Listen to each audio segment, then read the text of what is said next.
Halo teman-teman semua, di sini kami akan menjelaskan tentang dimensi afektif. Sebelumnya, perkenalkan dahulu kami dari kelompok 2 Universitas Negeri Surabaya dengan anggotakan saya Narosida dengan NIM 2210103111 dari Pendidikan Biologi kelas A angkatan 2020. Perkenalkan, nama saya Dinisa Febrina, NIM 20302040008. Halo teman-teman, perkenalkan nama saya Fitri Nisa Alkanisa dengan NIM 230204017 dari kelas Pendidikan Biologi A 2020.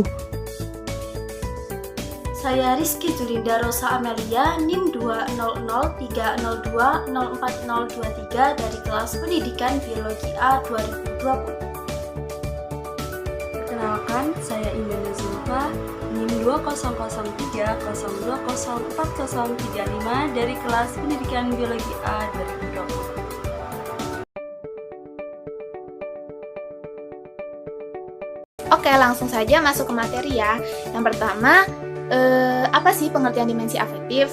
Dimensi afektif itu merupakan dimensi yang berhubungan dengan sikap, nilai, perasaan, emosi, serta derajat penerimaan atau penolakan suatu objek dalam kegiatan belajar mengajar.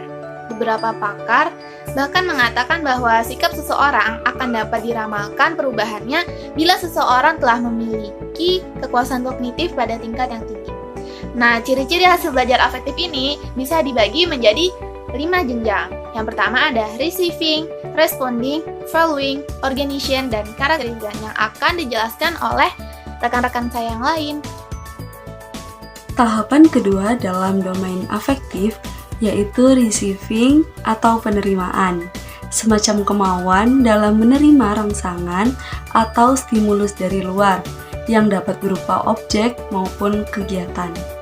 Pada tahap ini, peserta didik dibina agar mereka bersedia menerima nilai-nilai yang diajarkan dan mereka mau menggabungkan diri ke dalam nilai tersebut.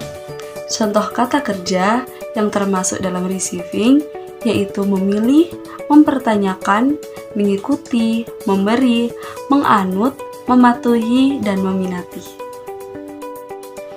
Tingkatan ketiga dalam domain afektif yaitu responding atau menanggapi, biasa disebut dengan partisipasi aktif, merupakan kemampuan yang dimiliki seseorang untuk mengikutsertakan dirinya secara aktif dalam fenomena tertentu dan membuat reaksi terhadapnya dengan salah satu cara. Kata kerja yang termasuk dalam responding ini yaitu mendukung, menolak, membantu, menyetujui, menjawab, dan mengajukan.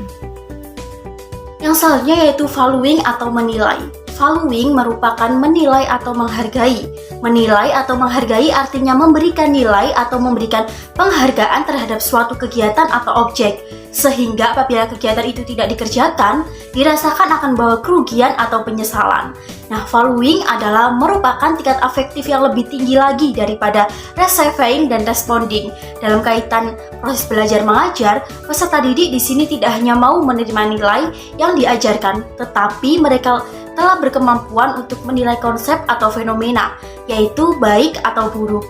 Kata kerja operasional yang dapat dipakai dalam kategori following adalah mengasumsikan, meyakini, melengkapi, meyakinkan, memperjelas, memprakarsai, mengundang, menggabungkan, mengusulkan,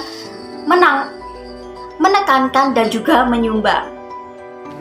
Ciri hasil belajar afektif yang keempat ini adalah organization. Organisasi artinya mempertemukan perbedaan nilai sehingga terbentuknya nilai yang lebih universal atau yang lebih umum. Nah, mengatur atau mengorganisasikan ini merupakan jenjang sikap yang lebih tinggi dibandingkan receiving, responding, dan following. Dan untuk contoh sikap afektif dalam organization ini adalah peserta didik mendukung penegakan disiplin. Kemudian tingkatan terakhir dalam domain afektif adalah characterization atau karakterisasi. Pada tingkatan ini terjadi keterpaduan semua nilai yang dimiliki seseorang yang mempengaruhi pola kepribadian dan tingkah laku orang tersebut. Nah, contoh dari tingkatan ini adalah seorang siswa bersedia mengubah pendapatnya apabila terdapat bukti aktiviti yang tidak mendukung pendapat siswa tersebut.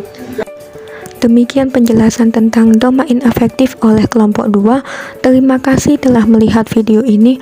Mohon maaf apabila terdapat kesalahan dan kekurangan. Wassalamualaikum warahmatullahi wabarakatuh.